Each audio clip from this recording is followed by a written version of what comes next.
Hello दोस्तों, good evening. आइए शुरू करते हैं। आज हम चर्चा करेंगे आपको महत्वपूर्ण अनुच्छेद जो भी एग्ज़ामों में पूछे जाते हैं उनमें से जो महत्वपूर्ण अनुच्छेद हैं संविधान के, उनके बारे में आज हम जिक्र करेंगे। तो आप इस सेशन में बने रहिएगा। तो आइए शुरू करते हैं भारतीय संविधान के महत्वपूर्ण अनुच्छेद।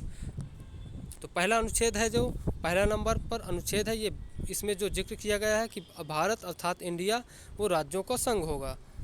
इसका अर्थ है कि भारतीय संघ राज्यों के बीच किसी समझौते का परिणाम नहीं, अर्थात पहले में संघ, अनुच्छेद 1 में भारत में संघ है। और देखते हैं दूसरा नंबर, दूसरे पर अनुच्छेद में क्या जिक्र है। तो दूसरे अनुच्छेद में संसद अर्थात भारतीय संघ राज्यों का प्रवेश या उनका गठन कर सकती है, अनुच्छेद 2 में। वहीं तीसरा नंबर देखते हैं, अनुच्छेद 3 में संसद को राज्यों के पुनर्गठन की शक्ति प्रदान करता है। वहीं अनुच्छेद 4 देखते हैं, अनुच्छेद 4 के अनुसार राज्यों के पुनर्गठन संबंधित विधेयक को संसद साधारण बहुमत से पारित कर सकती है। तो ये साधारण बहुमत से पारित कर सकती है, अर्थात राज्यों के जो अनुच्छेद हैं उनमें संशोधन की बात करता है। वहीं अगला देखते हैं 5, अनुच्छेद 5 से 11 ये संविधान को नागरिकता से संबंधित प्रावधान करने की अनुमति देते हैं। तो 5 से 11 नागरिकता। वहीं देखते हैं अनुच्छेद 12, तो ये मूल अधिकारों के संबंध में राज्य को परिभाषित करता है। तो 12 राज्य की परिभाषा बताता है। अगला देखते हैं अनुच्छेद 13 बताता है कि संसद कोई ऐसी विधि नहीं बनाएगी जो नागरिकों के मूल अधिकारों का उल्लंघन करती हो। यदि संसद इस प्रकार की कोई विधि बनाती है तो वह मूल अधिकारों का उल्लंघन करने की मात्रा तक शून्य होगा। तो अगला देखते हैं 14 नंबर, अनुच्छेद 14, सभी प्रकार के व्यक्ति कानून के समक्ष समान होंगे, अर्थात ये समता का अधिकार, समान संरक्षण होगा 14 में।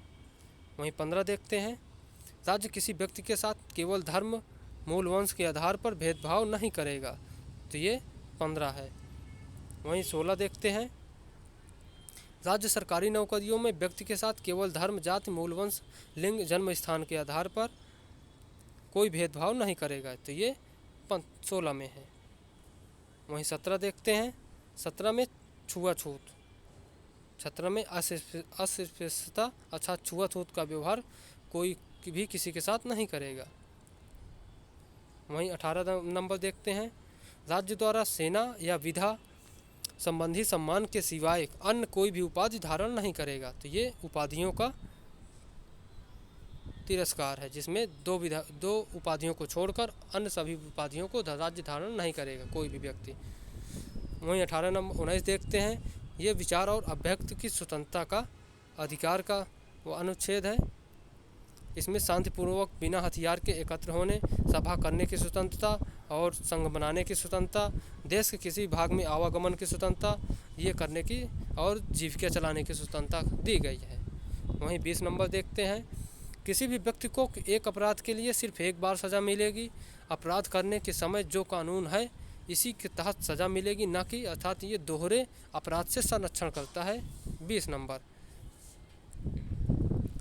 21 नंबर देखते हैं, ये प्राण और दैहिक अर्थात जीवन और वैयक्तिक स्वतंत्रता का अधिकार प्रदान करता है व्यक्ति को। वहीं 21 का देखते हैं, ये 2002 में संशोधन किया गया था।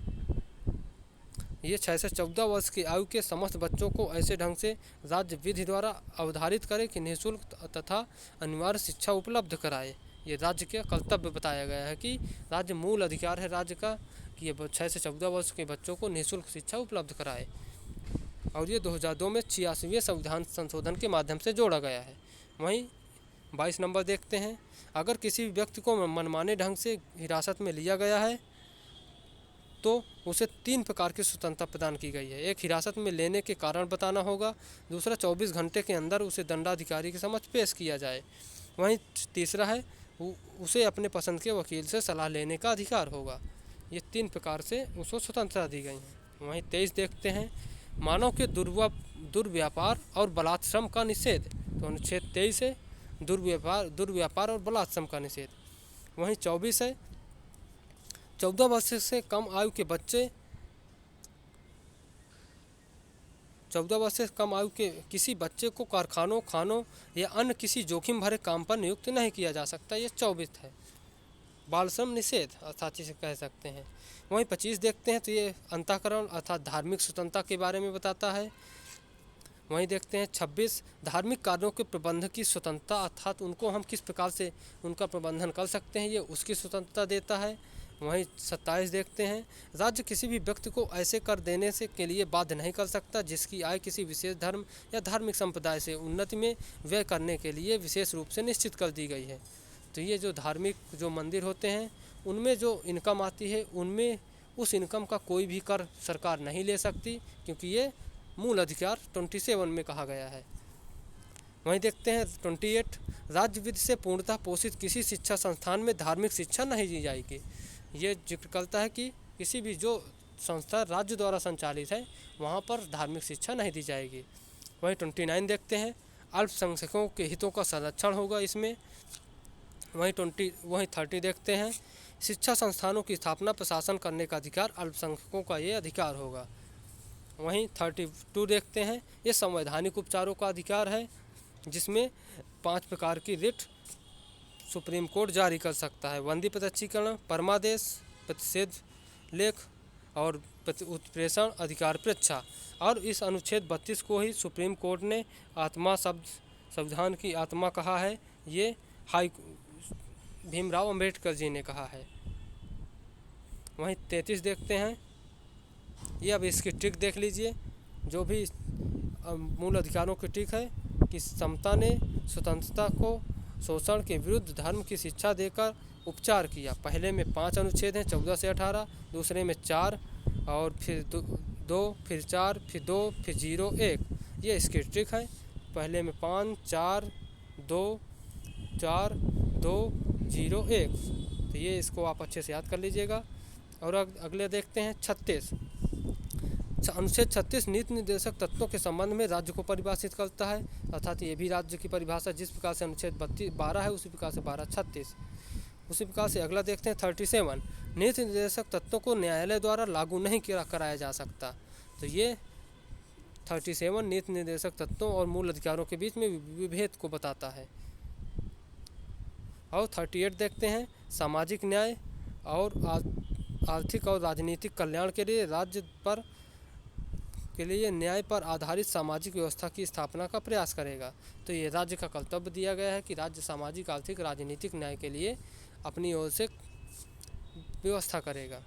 और 39 देखते हैं 39 राज्य प्रयास करेगा स्त्री महिला पुरुष के जीवन यापन के समान अवसर उपलब्ध हों, समाज के भौतिक संसाधनों को सर्वात्म में समान वितरण हो और धन और उत्पादन के संसाधन समाज के एक ही वर्ग के हाथों में ना हो। ये 39 का हमें कहा गया है।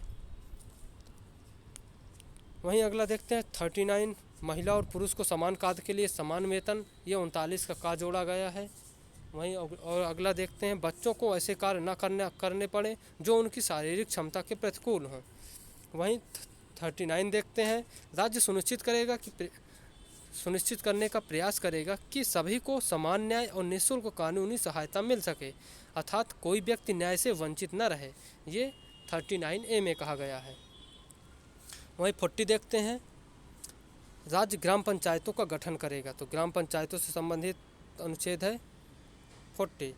वहीं 41 देखते हैं राज्य अपनी आर्थिक सामर्थ्य और विकास की सीमाओं के भीतर काम पाने के, शिक्षा पाने के, बेकारी, बुढ़ापा, बीमारी, अन्य अभाव की दशाओं में लोक सहायता पाने के अधिकार को प्राप्त कराने का प्रभावी उत्पन्न करेगा। वहीं 42 देखते हैं राज्य काम की न्याय संगत व मानवोचित दशाओं को सुनिश्चित करने के लिए तथा प्रसूति सहायता के लिए उपबंध करेगा। वहीं 43 देखते हैं राज्य यह सुनिश्चित करेगा कि मजदूरों को पर्याप्त व न्यूनतम मजदूरी मिले। तो ये पर्याप्त व न्यूनतम मजदूरी के बारे में है। वहीं 43A देखते हैं राज्य उद्योगों के प्रबंधन में सभी कार्यों में श्रमिकों की भागीदारी सुनिश्चित करने का प्रयास करेगा। तो ये श्रमिकों की भागीदारी के बारे में। वहीं 44 देखते हैं ये यूनिफॉर्म सिविल कोड 44। आप लोग इसको याद रख सकते हो कि 44 है 4 अर्थात यू से यू आपको दिख रहा होगा, 2 यू, यूनिफॉर्म सिविल कोड। वहीं 45 देखते हैं, राज्य सभी बालकों को 14 वर्ष की आयु पूरी करने तक निःशुल्क और अनिवार्य शिक्षा देने के लिए प्रयास करेगा। तो ये 45 में नीति निर्देशक तत्वों में भी बालकों के लिए शिक्षा का प्रावधान किया गया है। और 46 देखते हैं, राज्य जनता के दुर्बल वर्गों के, अनुसूचित जातियों, अनुसूचित जनजातियों के हितों की विशेष सावधानी से वृद्धि करेगा और सामाजिक अन्याय और शोषण से उसकी सुरक्षा करेगा। वहीं 47 देखते हैं, पोषाहार स्तर, जीवन स्तर को ऊंचा करने तथा लोक स्वास्थ्य का सुधार करने का राज्य का कर्तव्य होगा। तो ये 47 है। वहीं 48 देखते हैं, राज्य कृषि और पशुपालन को आधुनिक और वैज्ञानिक प्रणालियों से संगठित करने का प्रयास करेगा। वहीं 48 प्रदेश के पर्यावरण के संरक्षण, वन तथा वन्य जीवों की रक्षा करने का प्रयास 48 है। वहीं 49 देखते हैं, तो 49 है, राष्ट्रीय महत्व के स्मारक स्थानों और वस्तुओं का संरक्षण करने का प्रयास। तो ये 49 है, राष्ट्रीय महत्व के स्मारक स्थानों वस्तुओं का संरक्षण। वहीं 50 देखते हैं, ये कार्यपालिका और न्यायपालिका के बंटवारे का बताता है, अर्थात 50-50 से आप याद रख सकते हो कि 50-50 अर्थात दोनों में अलग अलग बंटवारा, कार्यपालिका और न्यायपालिका का। वहीं 51 देखते हैं, ये राज्य अंतर्राष्ट्रीय शांति और सुरक्षा की समृद्धि के लिए प्रयास करेगा। वहीं 51 देखते हैं, ये 51 मूल कर्तव्यों के बारे में है, तो आप लोग याद रख लीजिएगा। 51 मूल कर्तव्य हैं, 51 का काम है, मूल कर्तव्य हैं, जो 11 मूल कर्तव्य हैं, फंडामेंटल ड्यूटी। तो अगला देखते हैं 53, भारत का एक राष्ट्रपति होगा, 53 में बोला गया है।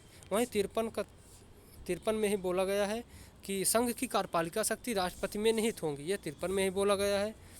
वहीं 54 में क्या बोला गया है, राष्ट्रपति का निर्वाचन से संबंधित बातें 54 में। 55 में देखते हैं, राष्ट्रपति के निर्वाचन का तरीका, जो पद्धति अपनाई जाती है, अनुपातिक प्रतिनिधित्व प्रणाली। और 56 में देखते हैं, 56 में इसका कार्यकाल 5 वर्ष का होगा।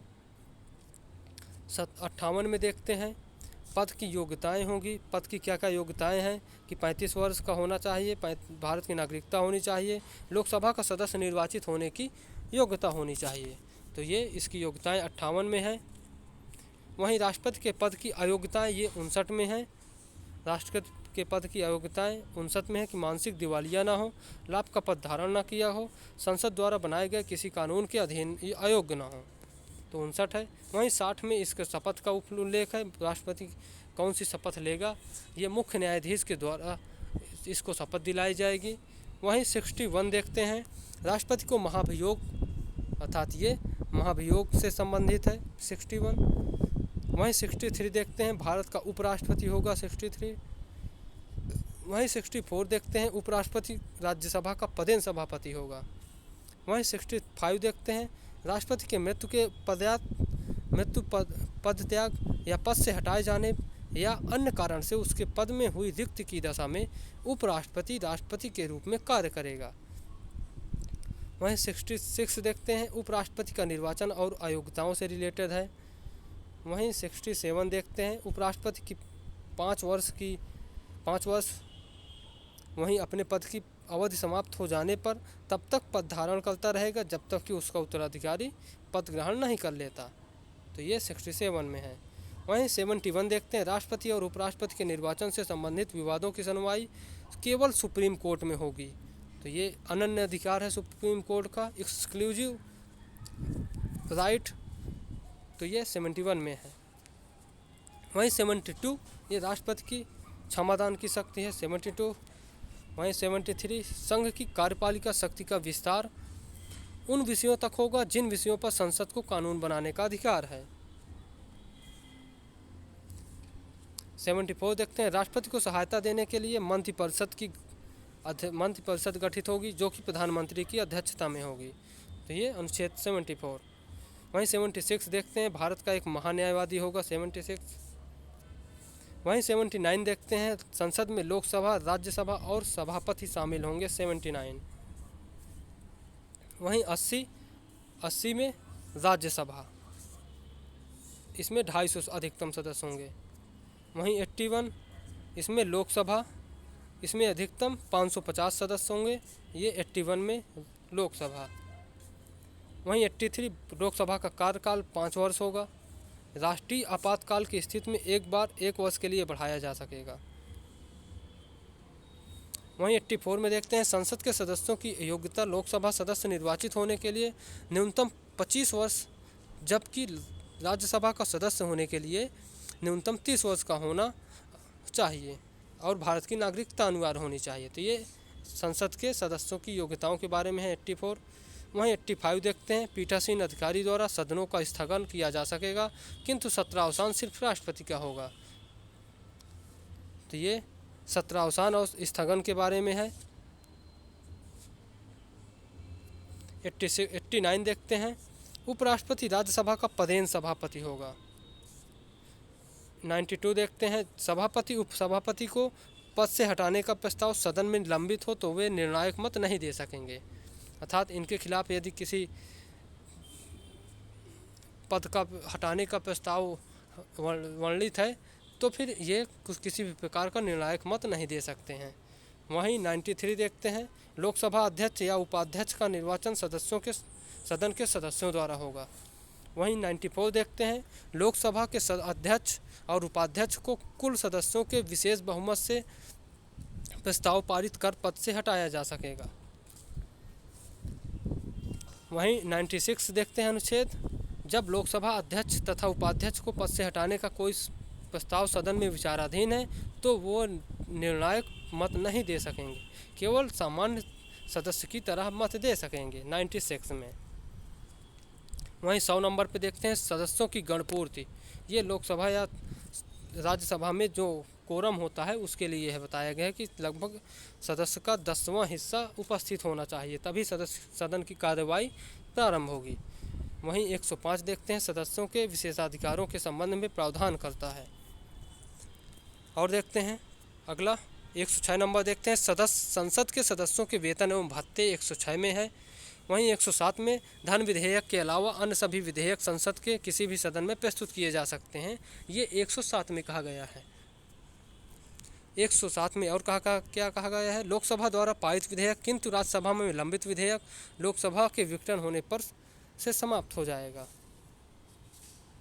108 में क्या कहा गया है, संसद के दोनों सदनों में साधारण विधेयक पर गतिरोध होने की स्थिति में संयुक्त बैठक का प्रावधान, तो ये संयुक्त बैठक का प्रावधान है इसमें। वहीं 109 में धन विधेयक केवल लोकसभा में ही प्रस्तुत किया जा सकता है, राज्यसभा धन विधेयक को सिर्फ 14 दिन के लिए रोक सकती है, ये 109 में। वहीं 110 में धन विधेयक की परिभाषा, जिसके अंतर्गत मुख्यतः करों को लगाना, हटाना, घटाना, ये 110 में धन विधेयक की परिभाषा दी गई है। वहीं 111 राष्ट्रपति का वीटो शक्ति, तो ये राष्ट्रपति का वीटो शक्ति 111 में है। वहीं अगला देखते हैं 111 में किसी विधेयक को राष्ट्रपति स्वीकार कर सकता है अथवा अपनी मंजूरी के लिए निश्चित काल तक सुरक्षित रख सकता है। अगला देखते हैं 112, ये बजट की परिभाषा बताता है, जिसको कि संविधान में वार्षिक वित्तीय विवरण के रूप में परिभाषित किया गया है। ध्यान रखना कि बजट शब्द का उल्लेख संविधान में नहीं किया गया है कहीं पर भी। वहीं 121 देखते हैं संसद किसी न्यायालय के अधीन न्यायाधीश द्वारा दिए गए निर्णय की सदन में आलोचना नहीं कर सकती, ये 121 में कहा गया है। वहीं 122, कोई न्यायालय सांसद द्वारा सदन में दिए गए मत या कही गई बात के बारे में उस पर सुनवाई नहीं कर सकती। अनुच्छेद 123, ये राष्ट्रपति के अध्यादेश के बारे में बताता है, राष्ट्रपति अध्यादेश जारी करे 123। वहीं 124, ये सुप्रीम कोर्ट के बारे में बताता है कि भारत का एक सुप्रीम कोर्ट होगा। 129, अभिलेख न्यायालय बताएगा कि सुप्रीम कोर्ट के हर निर्णय मान्य होंगे किसी भी न्यायालय में। 129, 131, केंद्र और राज्यों के बीच में जो विवाद होंगे वो उनकी सुनवाई सुप्रीम कोर्ट करेगा। 132, उच्च न्यायालय में लंबित संवैधानिक मामलों की सुनवाई हेतु सुप्रीम कोर्ट अपने पास मंगवाने हेतु विशेष अपील की अनुमति दे सकता है, 132 में है। 133, उच्च न्यायालयों में लंबित सिविल मामलों को अपने पास मंगवाने हेतु सुप्रीम कोर्ट विशेष अपील की अनुमति दे सकता है। वहीं 134 उच्च न्यायालयों में क्रिमिनल व्यक्ति के संबंधित मामलों को अपने पास मंगवाने हेतु सुप्रीम कोर्ट विशेष अपील की अनुमति दे सकता है। 134। वहीं 136 देखते हैं, संवैधानिक, सिविल, क्रिमिनल अथवा अन्य किसी भी प्रकार के मामले जो किसी भी न्यायालय में लंबित हों, सुप्रीम कोर्ट को अपने पास मंगा सकता है। वहीं 139 देखते हैं, संसद कानून बनाकर अनुच्छेद 32 में वर्णित 5 रिटों के अलावा अन्य प्रकार की रिटें जारी करने की सुप्रीम कोर्ट की शक्ति प्रदान कर सकती है। अनुच्छेद 141 देखते हैं, सुप्रीम कोर्ट द्वारा दिया गया निर्णय सभी न्यायालयों पर बाध्यकारी होगा। वहीं 148 देखते हैं कि भारत का एक जो नियंत्रक महालेखा परीक्षक होगा, जिसकी नियुक्ति राष्ट्रपति के द्वारा की जाएगी, CAG है। और ये महत्वपूर्ण पद है CAG, क्योंकि इसको राष्ट्रपति फिर हटा नहीं सकता। इसकी कार्यकाल इसका सुनिश्चित होता है, ये 5 साल के लिए चुना जाता है और 5 साल तक इसको राष्ट्रपति हटा नहीं सकता। 149 देखते हैं, भारत का नियंत्रक महालेखा परीक्षक संघ तथा राज्यों की लेखाओं की जांच करेगा। और अगला हम कल से देखेंगे। आज के लिए बाय।